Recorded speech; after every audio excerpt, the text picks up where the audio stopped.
Good evening बेटा, सभी लोगों को गुड इवनिंग।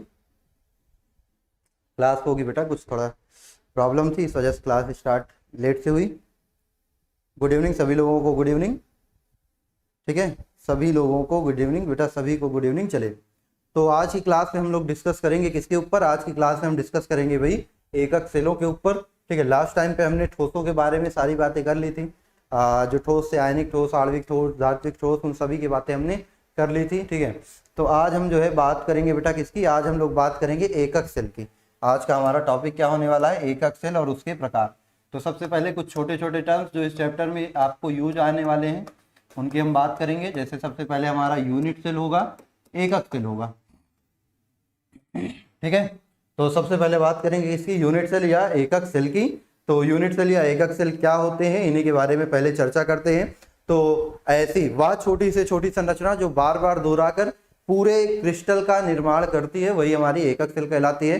जैसे अगर हम बात करें, आप अपना रूम देखिए, जिस रूम में बैठे हो वो रूम क्या है भाई? ईंटों से बनी हुई है। और जब उस छोटी ईंट को आप बार बार दोहराते गए हो हर दिशा में, ऊपर नीचे दाएं बाएं, तो आपका पूरा जो रूम है वो तैयार हो चुका है। तो जो छोटी ईंट है वो उस रूम के लिए क्या है बेटा? एक एकक सेल है। क्यों? क्योंकि जब उस ईंट को बार बार दोहराया गया, हर डायरेक्शन में अरेंज किया गया, तो वो क्या हो गई भाई? हमारा पूरा क्रिस्टल बन गया, पूरा रूम तैयार हो गया।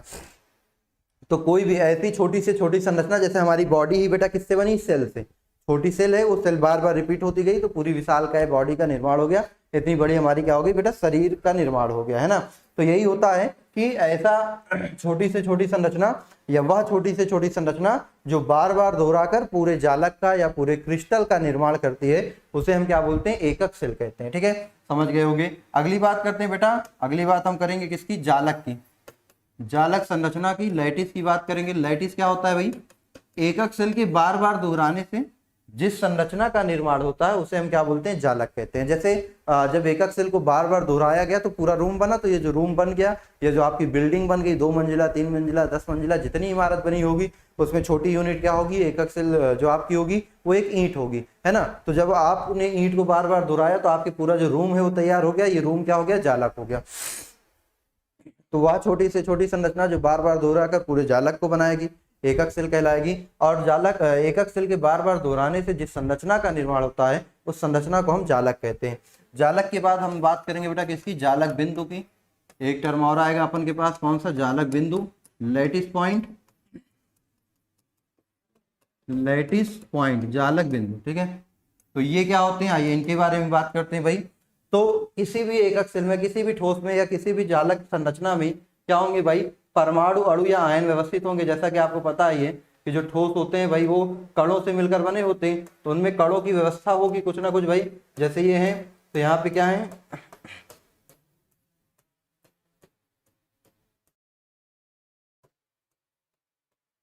मान लो ये एक जालक संरचना है और इस जालक संरचना में ये जो है ये कण है। तो किसी भी जालक संरचना में कणों की स्थिति दर्शाने वाले बिंदुओं को ही क्या बोलते हैं? जालक बिंदु कहते हैं। कण जहां पर व्यवस्थित होते हैं उसी को हम क्या बोलते हैं बेटा? जालक बिंदु कहते हैं। तो किसी भी जालक संरचना में या किसी भी क्रिस्टल संरचना में वह स्थान जहां पर उसके अवयवी कण उपस्थित होते हैं, ठीक है, उन्हीं को हम जालक बिंदु कहते हैं। या सिंपल सा बोल दें, अवयवी कणों को दर्शाने वाले स्थानों को ही क्या कहा जाता है? जालक बिंदु कहा जाता है। ठीक है, तो ये आपका क्या हो गया बेटा? जालक बिंदु हो गया। क्लियर है सभी को? इतनी चीजें सभी को क्लियर हो गई होंगी बेटा। परिभाषा लिख लो, बोल तो रहे हैं। वह छोटी से छोटी संरचना जो बार बार दोहराकर पूरे जालक का निर्माण करेगी, एकक सेल कहलाएगी। एकक सेल के बार बार दोहराने से जिस संरचना का निर्माण होगा वो आपकी क्या कहलाएगी? जालक कहलाएगी। और जालक संरचना में उसके अवयवी कणों को दर्शाने वाले, जालक संरचना में उसके अवयवी कणों को दर्शाने वाले स्थान को ही क्या बोलते हैं? जालक बिंदु कहते हैं। ये इनकी क्या हो जाएंगी? परिभाषाएं हो जाएंगी। अब इसके बाद हम बात करेंगे बेटा किसकी? एक हमारे पास और टर्म आएगा जो होगी उपसहसंयोजन संख्या। किसकी बात करेंगे? उपसहसंयोजन संख्या की बात करते हैं। तो चलिए, उपसहसंयोजन संख्या क्या होगी? कोऑर्डिनेशन नंबर क्या होगी?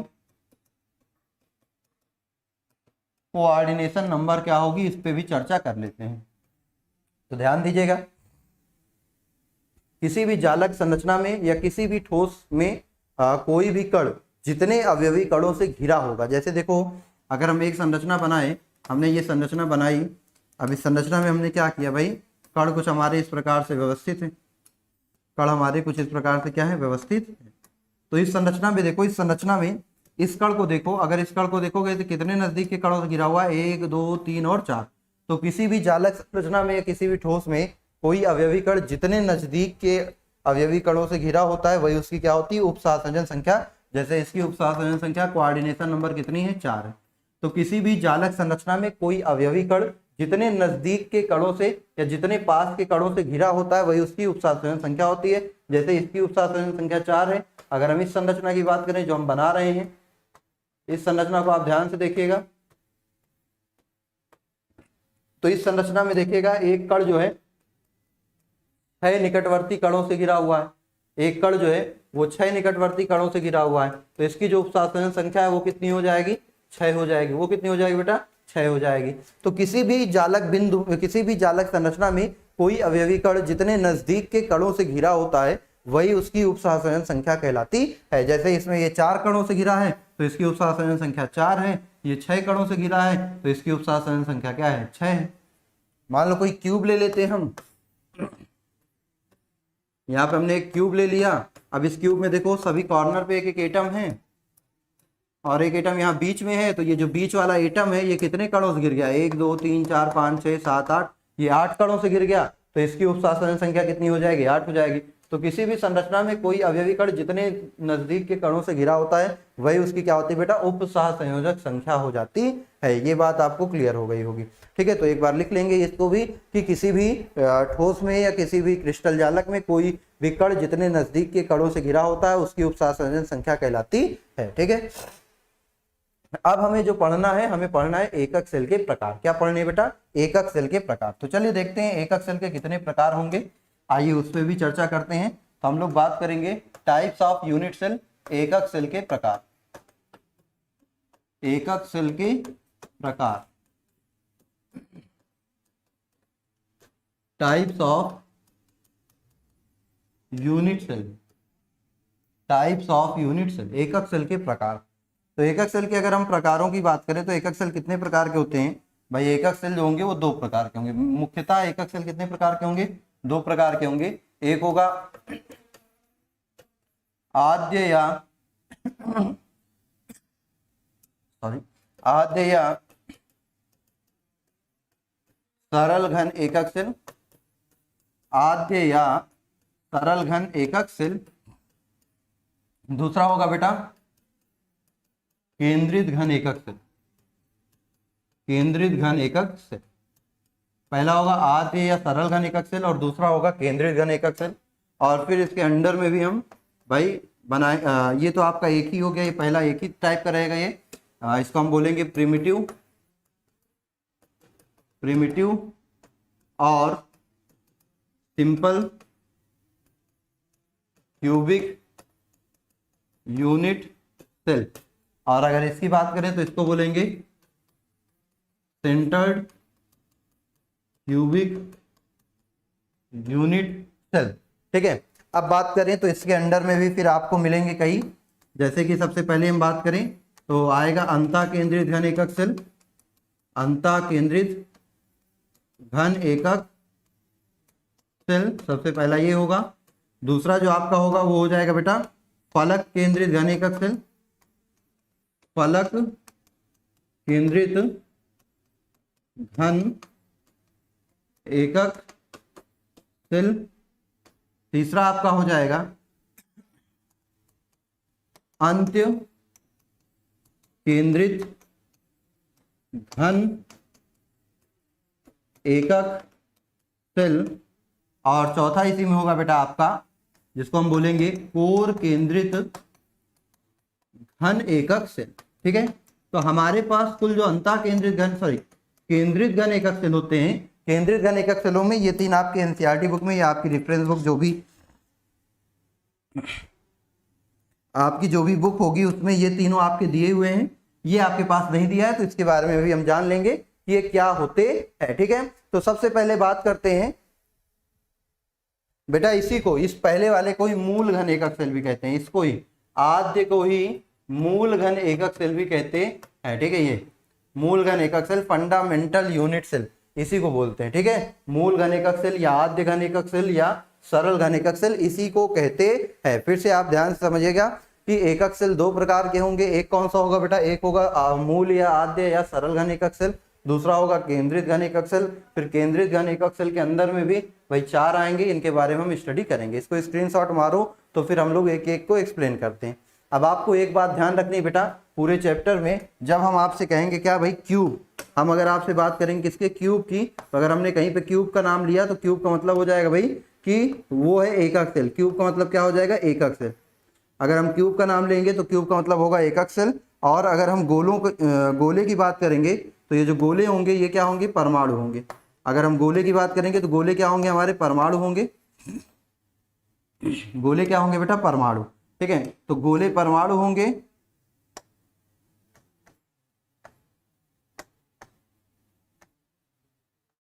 गोले हमारे क्या होंगे, परमाणु होंगे। और जो घन होगा, घन क्या होगा, एकक सेल। तो घन को बोलेंगे एकक सेल। ठीक है, क्यों ऐसा होगा भाई, किसी भी चीज को पढ़ने के लिए हमें कुछ ना कुछ मानक बनाने पड़ते हैं। जब हम किसी चीज को मानक बनाते हैं तो उसके रिस्पेक्ट में चीजों को पढ़ते हैं। तो एकक सेल को घन के आकार का माना गया है और जो परमाणु है उनको गोलाकार माना गया है। तो इसी आधार पे अब हम सारी चीजों की क्या करेंगे बेटा, बातें करेंगे। चल सबसे पहले हम बात करते हैं सरल घन एकक सेल की, इसको रफ करते हैं, आगे चलते हैं। सबसे पहले बात करेंगे बेटा किसकी, पहला जो आएगा वो आएगा सरल या आद्य या मूलभूत, मूल एकक सेल, मूल घन एकक सेल।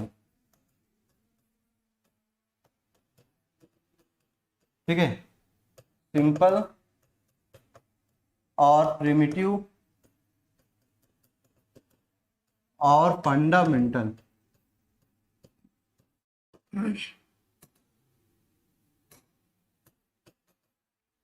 क्यूबिक यूनिट सेल, ये आपके पास है सबसे पहला।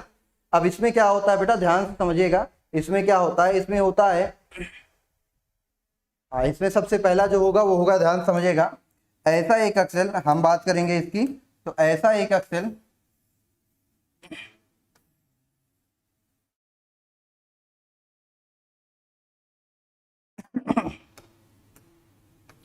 भाई, ऐसा एकक सेल जिसमें सभी कोने पर, भाई किसी भी घन में 8 कोने होते हैं, तो ऐसा एकक सेल जिसमें सभी कोनों पर क्या होते हैं, एक एक परमाणु व्यवस्थित होते हैं, उनको हम क्या बोलते हैं भाई, उनको हम बोलते हैं सरल घन या आद्य घन एकक सेल।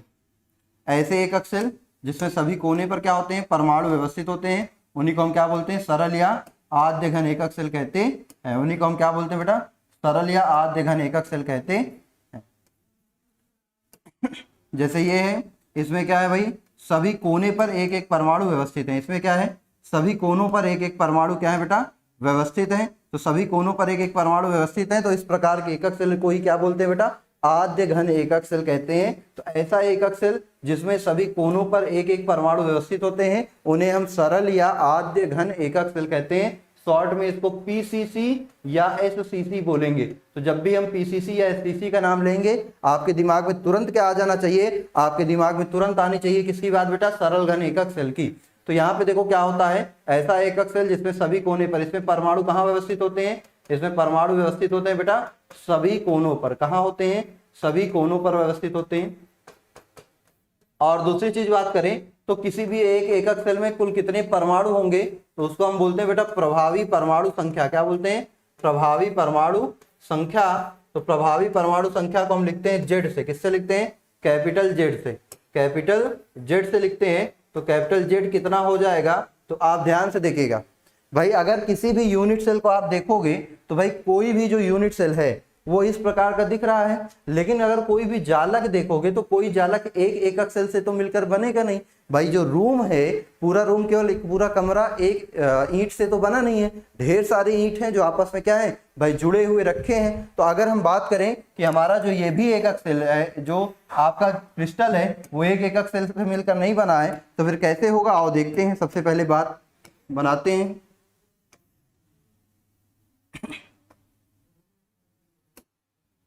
ध्यान से समझिएगा।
अगर हम इसको बनाए, देखो ध्यान से समझना, पहले बन जाने दीजिए फिर आप समझिएगा इसको।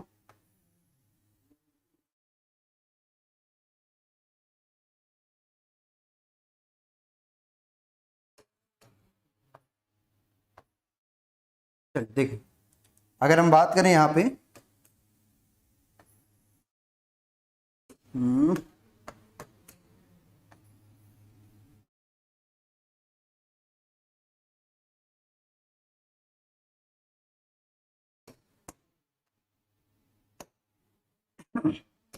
तो यहाँ पे ध्यान से देखिएगा भाई, इस तरह से आपका कुछ जालक होगा और इस जालक में जो है बेटा, इस जालक में क्या होंगे, ढेर सारे भाई ये परमाणु व्यवस्थित होंगे।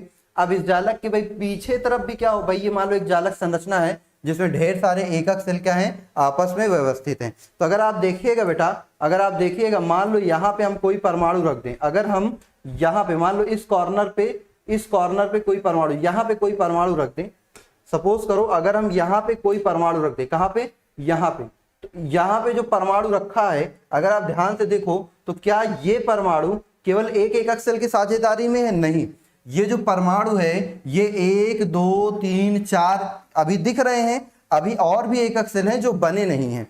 तो मतलब कि एक जो कोने पर उपस्थित परमाणु होगा वो परमाणु केवल एक एकक सेल में नहीं रहकर अलग अलग मतलब कई एकक सेलों के साझेदारी में रहेगा। अब हमें यही जानना है कि वो कितने एकक सेलों की साझेदारी में होगा। तो इसको समझने के लिए आइए हम देखते हैं कुछ चीजें। जैसे सपोज करो, ये आप इसको देखो, सपोज करो ये क्या है भाई, यहाँ पे ये मान लो क्यूब का ये सामने का एक फेस है। अब यहाँ पे जो है एक परमाणु रखा हुआ है, सपोज करो यहाँ पे क्या है, एक परमाणु कुछ इस प्रकार से रखा हुआ है, ठीक, पास से दिखाते हैं। यहाँ पे भाई इस कॉर्नर पे एक परमाणु रखा हुआ है। अब इस परमाणु को पूरी तरह से ढकने के लिए कुल कितने एकक सेलों की जरूरत है? एक तो ये खुद है, दूसरा इसके बगल में आएगा, तीसरा इसके सामने से आएगा और चौथा इसके सामने से। भाई एक ये खुद, दूसरा इसके सामने, तीसरा इधर, चौथा इधर, 4 नीचे हो गए। अभी भी ये जो परमाणु है ये ऊपर से खुला हुआ है, तो इसी तरह के 4, 1 2 3 और 4 ऊपर से भी इसको कवर करेंगे। मतलब कि जो हमारा यहाँ कोने पर एकक परमाणु है, 1 2 3 4 नीचे, 5 6 7 8 ऊपर, तो कुल 8 एकक सेलों की साझेदारी में होता है। कोई भी कोने पर उपस्थित परमाणु जो होता है बेटा वो 8 एकक सेलों की साझेदारी में होता है। मतलब कि उस किसी एक एकक सेल में उसका केवल 1/8 भाग होता है, किसी एक एकक सेल में उसका केवल 1/8 भाग होता है। तो कोने पर कुल परमाणु है 8 और उनकी साझेदारी होती है 1/8 की। तो 8 से 8 कट गया, z बराबर आ गया 1। मतलब सरल घन एकक सेल में कुल परमाणु होते हैं कितने बेटा? 1। कुल प्रभावी परमाणु कितने होते हैं? 1 होते हैं। कुल प्रभावी परमाणु कितने होते हैं बेटा? 1 होते हैं। क्लियर है इतनी चीजें सभी को? चलो क्लियर हो गई होंगी। फिर से हम बात करेंगे कि ऐसा एकक सेल जहां पर क्या होता है, सभी कोनों पर एक एक परमाणु व्यवस्थित होते हैं और कोने पर उपस्थित परमाणु का केवल 1/8 भाग अपने एकक सेल में होता है, बाकी भाग अन्य एकक सेलों में होता है। तो कुल इस प्रकार के 8 परमाणु है, 8 × 1/8 कुल आ जाएगा 1। मतलब कि सरल घन एकक सेल में कुल 1 परमाणु होता है। प्रभावी परमाणु संख्या कितनी होती है? 1 होती है। ठीक है, 1 होती है। भाई अपना रूम देख लो, जिसको नहीं समझ में अपना रूम देख लो, अपना कमरा देखो, कमरे का कोना देखो, कमरे का जो कोना है भाई, एक कमरे का कोना कितने कमरे के टच में आ सकता है? अगर एक रूम का कोना है तो 4 कमरे नीचे के। भाई एक रूम का कोना, सपोज करो, इमेजिन करो जिस रूम में खड़े हो उस रूम का एक कॉर्नर ले लो, वो कॉर्नर कितने कमरों के टच में होगा? एक जिसमें खड़े हो, एक उसके बगल में, दूसरा इसके बगल में और तीसरा, मतलब 4 कमरे नीचे। मतलब एक जो कोना होगा, अब हम आपको थोड़ा सा बना के ही दिखाते हैं, चलो बना के और थोड़ा सा दिखा देते हैं। जब इतना बन गया तो थोड़ा सा और बन जाए।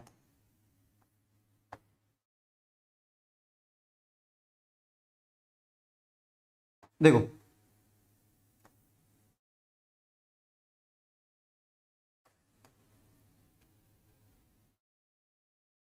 यहां पे देखिएगा, अगर आप यहां पे कोई परमाणु रख दीजिए, तो यहाँ पे जो परमाणु रखोगे वो इसकी साझेदारी में, एक की साझेदारी में, 2 3 4 5, और इसके बगल में कोई आएगा 6 7 और ये 8, कुल 8 एकक सेलों की साझेदारी में हो जाएगा। मतलब कोने पर उपस्थित जो एक कमरा है वो 4 नीचे के कमरों से टच में रहेगा, 4 ऊपर के कमरों से टच में रहेगा। मतलब कि कुल आपका कोई भी कॉर्नर का जो एटम होगा वो 8 एकक सेलों की कहाँ पे होता है बेटा, साझेदारी में होता है। तो जब 8 एकक सेलों की साझेदारी में होता है तो एक के पास उसका केवल 1/8 भाग ही होता है। ठीक है, तो ये चीज चलो इसको याद कर लो कि कोने पर उपस्थित परमाणु का 1/8 भाग ही अपने एकक सेल में होता है। चलो आगे बढ़ते हैं। इसके बाद जो हमारा अगला आता है वो होता है केंद्रित घन एकक सेल। कौन सा होता है बेटा, केंद्रित घन एकक सेल। चलिए बात करते हैं किसकी, केंद्रित घन एकक सेल की, सेंटर्ड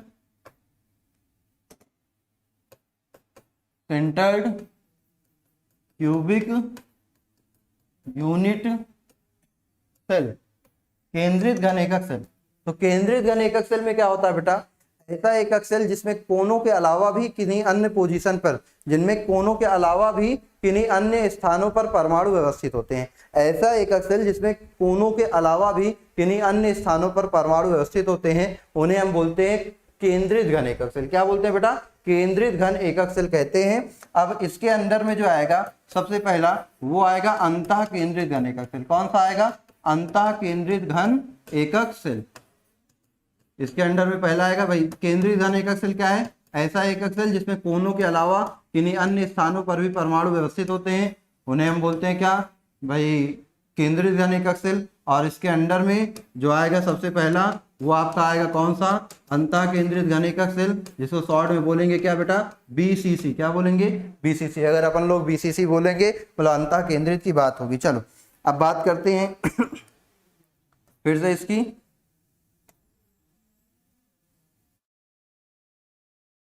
ठीक है, चलो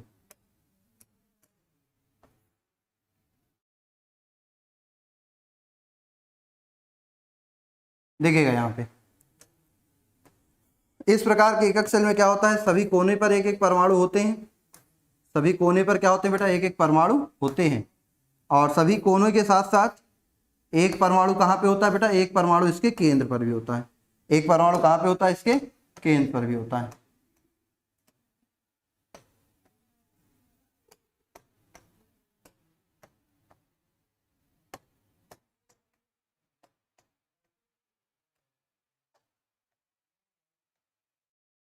तो इस प्रकार के एकक सेल में क्या होता है भाई, इस प्रकार के एकक सेल में सभी कोने पर एक एक परमाणु होते हैं और सभी कोनों के साथ साथ एक परमाणु इसके केंद्र पर भी होता है। तो अगर हम बात करेंगे कुल परमाणु संख्या, कुल परमाणु संख्या, या हम बोल दें कुल परमाणु संख्या बोलिए, या आप क्या कह दीजिए बेटा, प्रभावी परमाणु संख्या, या आप कह दीजिए प्रभावी परमाणु संख्या। तो ये कितना हो जाएगा भाई, कोने वाले रहेंगे वही 8 × 1/8। और बताओ जो केंद्र पर उपस्थित है, अगर कोई भी चीज इस कमरे के एकदम बीचों बीच उपस्थित है तो उसका पूरा भाग अपने ही एकक सेल में होगा। तो 8 × 1/8 और केंद्र वाले का पूरा भाग अपने एकक सेल में, तो ये क्या हो जाएगा 1 + 1 बराबर क्या आ जाएगा 2। तो इसमें प्रभावी परमाणु संख्या कितनी आ जाएगी बेटा, 2 आ जाएगी। ठीक है, कुल परमाणु संख्या या प्रभावी परमाणु संख्या बीसीसी में कितनी होती है बेटा, 2 होती है। ठीक है, तो ऐसा एकक सेल जिसमें सभी कोनों के साथ साथ केंद्र पर भी एक परमाणु उपस्थित होता है, body centred cubic unit cell या फिर अंतः केंद्रित। अंतः के अलावा इसको और भी नाम देते हैं। क्या नाम देते हैं बेटा, इसका एक और भी नाम है, हम क्या बोलते हैं इसको, इसको बोलते हैं काय केंद्रित, काय या अंतः केंद्रित घन एकक सेल। और कोने वाले परमाणु का 8 × 1/8 भाग साझेदारी में होता है, जबकि केंद्र वाले का पूरा भाग तो 1 + 1 2, कुल परमाणु संख्या कितनी आ जाएगी, 2 आ जाएगी। चलो आगे बात करते हैं। फिर इसके बाद हम लोग बात करेंगे, इसको स्क्रीनशॉट मारो, तो अब हम लोग बात करेंगे एफसीसी की। किसकी बात करेंगे, एफसीसी की। चलो अपन लोग चलते हैं अगले पॉइंट पे, जो कि हमारा होगा फलक केंद्रित घन एकक सेल। क्या होगा, दूसरा इसका फलक केंद्रित घन एकक सेल। नाम से ही पता चल रहा है कि फलक पर परमाणु उपस्थित हो सकते हैं। ऐसा एकक सेल जिसमें कोने के अलावा फलक पर भी परमाणु होते हैं उन्हें हम क्या बोलते हैं बेटा, फलक केंद्रित घन एकक सेल कहते हैं। उन्हें क्या बोलते हैं, फलक केंद्रित घन एकक सेल कहते हैं। इसको हम शॉर्ट में बोलेंगे क्या बेटा, एफसीसी। क्या बोलेंगे, एफसीसी। चलो इसका भी फिगर मेंटेन करते हैं, बनाते हैं बढ़िया मस्त, मजा आ जाए। देखो यहाँ पे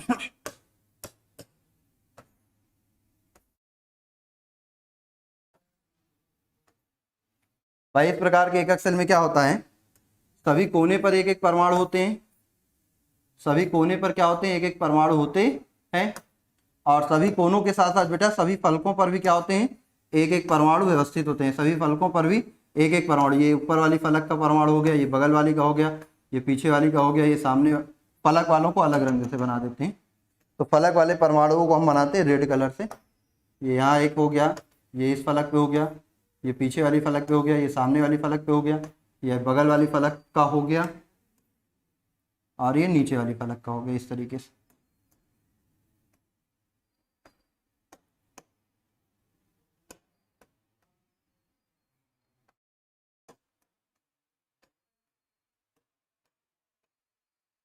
ठीक है, तो यहाँ पे अगर आप देखिएगा तो इस प्रकार के एकक सेल में होता क्या है, सभी कोनों के साथ साथ सभी फलक के केंद्रों पर भी एक एक परमाणु व्यवस्थित होते हैं। सभी कोनों के साथ साथ सभी फलक के केंद्रों पर भी एक एक परमाणु व्यवस्थित होते हैं। और अगर हम बात करेंगे प्रभावी परमाणु संख्या की, तो प्रभावी परमाणु संख्या देखिएगा, प्रभावी परमाणु संख्या कितनी हो जाएगी, जेड का मान कितना हो जाएगा, तो बेटा जेड का मान सिंपल था, कोने वाले तो वही रहेंगे, कितने, 8 गुणे 1/8, फलक पे कुल कितने परमाणु हैं, 6। अब आप देखो भाई, आप जिस रूम में बैठे हो उसमें कितनी फलक है, 6 फलक है क्या, 4 दीवार होगी, एक छत होगी और एक फर्श होगी। अगर हम पूछे आपसे कि एक दीवार कितने कमरों के साझे में है, एक दीवार भाई इस कमरे में भी है, इस कमरे में भी है, जो इस रूम के लिए छत है वो ऊपर वाले रूम के लिए फर्श होगी। तो मतलब एक जो फलक होता है वो 2 एकक सेलों की साझेदारी में होगा, तो फलक पर जो उपस्थित परमाणु होगा वो भी 2 एकक सेलों की साझेदारी में होगा। मतलब कि 6 गुणे 1/2 ये क्या हो जाएगा, ये हो जाएगा 1, ये होगा 3, ये कुल आ गया 4। तो इसमें प्रभावी परमाणु संख्या कितनी होती है बेटा, 4 होती है। कितनी होती है, प्रभावी परमाणु संख्या होती है 4। ठीक है, तो ऐसा एकक सेल जिसमें कोने के साथ साथ सभी फलकों पर भी एक एक परमाणु व्यवस्थित होते हैं, उन्हें हम क्या बोलते हैं बेटा, उन्हें हम कहते हैं फलक केंद्रित घन एकक सेल। और फलक पर उपस्थित परमाणु का केवल 1/2 भाग अपने एकक सेल के लिए होता है, बाकी आधा भाग दूसरे एकक सेल में होता है। तो कोने वाले 8 गुणे 1/8 होंगे, फलक वाला 6 कुल होते हैं, और एक का केवल 1/2 का साझा है। तो इस तरीके से आप निकालोगे तो कुल परमाणु संख्या कितनी आ जाएगी, 4 आ जाएगी। ठीक है, नोट कर लो इसको, स्क्रीनशॉट मारो, फिर हम लोग अगला देखते हैं। हमारे पास एक और भी है,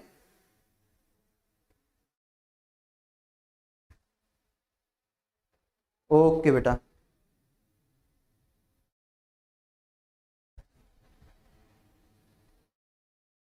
एफसीसी का मतलब बेटा इतना बड़ा बड़ा तो लिखा है, face centred cubic unit cell, इसी को एफसीसी बोलते हैं बेटा। चलो आगे बढ़ते हैं, आगे बढ़ते हैं, नेक्स्ट देखते हैं। इसके बाद एक और आएगा जो हमारा होगा कौन सा, अंत्य केंद्रित घन एकक सेल। क्या बोलेंगे बेटा इसको, अंत्य केंद्रित घन एकक सेल, अंत्य केंद्रित घन एकक सेल। इंड सेंटर्ड एकक सेल को ही एकक कोष्ठिका भी बोलते हैं। आपको पता होगा सेल की शुद्ध हिंदी क्या होती, कोष्ठिका, end centered cubic unit cell. ठीक है, आपको पता होना चाहिए सेल की शुद्ध हिंदी क्या होती, कोष्ठिका। चलो, तो इस प्रकार के एकक सेल में क्या होता है और देखते हैं ध्यान से।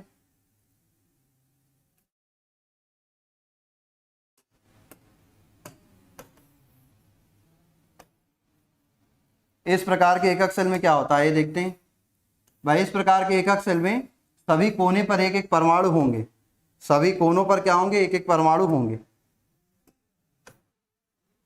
सभी कोने पर एक एक परमाणु होंगे। इस प्रकार के एकक सेल में सभी कोने पर एक एक परमाणु होंगे, और कोनों के साथ साथ भाई किन्हीं 2 विपरीत फलकों पर 2 परमाणु किन्हीं 2 विपरीत फलकों पर भी होंगे। जैसे अगर एक परमाणु ऊपर वाले फलक पे होगा, ठीक है, अगर एक परमाणु ऊपर वाली फलक पे होगा तो जो दूसरा परमाणु होगा वो कहाँ होगा, नीचे वाली फलक पे होगा। कहाँ पे होगा बेटा, नीचे वाली फलक पे होगा।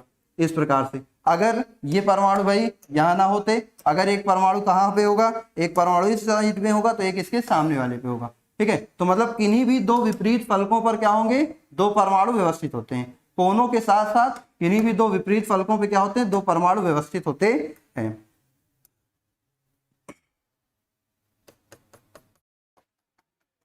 ठीक है, किन्हीं भी 2 विपरीत फलकों पर भी 2 परमाणु व्यवस्थित होते हैं। ऐसा एकक सेल जिसमें सभी कोनों के साथ साथ किन्हीं 2 विपरीत फलकों पर भी क्या होते हैं, 2 परमाणु व्यवस्थित होते हैं, उसी को हम क्या बोलते हैं बेटा, उसी को हम बोलते हैं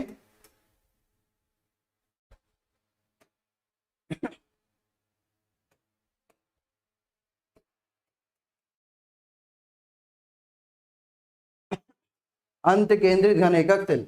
और इसमें अगर हम बात करेंगे प्रभावी परमाणु संख्या की, तो प्रभावी परमाणु संख्या देखिए कितनी आएगी बेटा। प्रभावी परमाणु संख्या जो कोने वाले होते हैं वो तो रह जाएंगे 8 × 1/8 ही। अब फलक पे कितने हैं 2, और फलक वालों को साझा होता है 1/2 का, तो ये भी 1 और ये भी 1, कुल आ जाएगा 1 + 1 = 2। तो इसमें भी कुल प्रभावी परमाणु संख्या कितनी हो जाएगी 2 हो जाएगी। इसमें भी कुल 2 परमाणु होते हैं। ठीक है बेटा, इतनी चीजें क्लियर है सभी को, यस और नो। तो ऐसा एकक सेल जिसमें सभी कोनों के साथ साथ किन्हीं 2 विपरीत फलकों पर भी 2 परमाणु व्यवस्थित होते हैं, उसे हम अंत केंद्रित घन एकक सेल कहते हैं। ऐसे एकक सेल में कुल परमाणु संख्या होती है बेटा 2, नोट कर लेना इसको भी, 2 होती है। चलो अब आगे बढ़ते हैं बेटा। इसके बाद बिल्कुल 2 होती है। अब इसके बाद एक और हमें पढ़ना है जो कि हमारा लास्ट होगा, जिसको हम बोलते हैं कोर केंद्रित घन एकक सेल। क्या बोलेंगे बेटा? कोर केंद्रित घन एकक सेल। कोर केंद्रित घन एकक cell edge centred cubic unit cell. ठीक है, कोर केंद्रित घन एकक सेल। तो अब इस प्रकार के एकक सेल में क्या होता है, आइए इसकी कहानी भी सीख लेते हैं प्यार से। इसके लिए बड़ा सा फिगर बनाएंगे कुछ इस प्रकार का। ठीक है, चलो। तो ऐसा एकक सेल जिसमें सभी कोने पर एक एक परमाणु होते हैं। भाई कोने वाले परमाणु चलो पहले बना लेते हैं। जिसमें सभी कोने पर एक एक परमाणु व्यवस्थित होते हैं। ऐसा एकक सेल जिसमें सभी कोने पर क्या होते हैं, एक एक परमाणु व्यवस्थित होते हैं, उन्हें हम क्या बोलते हैं बेटा? उन्हें बोलते हैं एक एक परमाणु व्यवस्थित होते हैं। साथ ही साथ इसके अलावा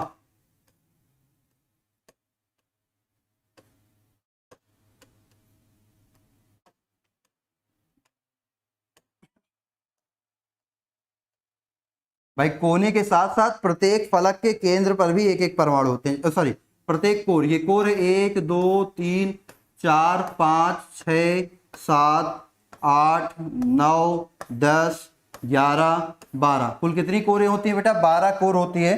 तो प्रत्येक कोर पर भी क्या होते हैं, एक एक परमाणु व्यवस्थित होते हैं। प्रत्येक कोर पर भी क्या होता है, एक एक परमाणु व्यवस्थित होते हैं। इन्हीं को हम बोलते हैं बेटा कोर केंद्रित घन एकक सेल। क्या बोलते हैं? कोर केंद्रित घन एकक सेल। क्या बोलते हैं बेटा? कोर केंद्रित घन एकक सेल। तो ऐसा एकक सेल जिसमें सभी कोनों के साथ साथ सभी कोरों पर भी एक एक परमाणु व्यवस्थित होते हैं, उसे हम बोलते हैं कोर केंद्रित घन एकक सेल। और अगर हम इसमें बात करें प्रभावी परमाणु संख्या की, तो प्रभावी परमाणु संख्या देखिएगा कितनी आ जाएगी? प्रभावी परमाणु संख्या Z आ जाएगी।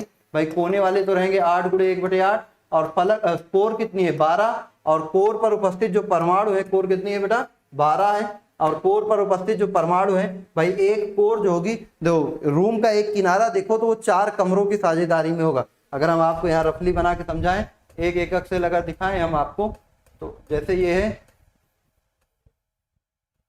भाई, ये वाला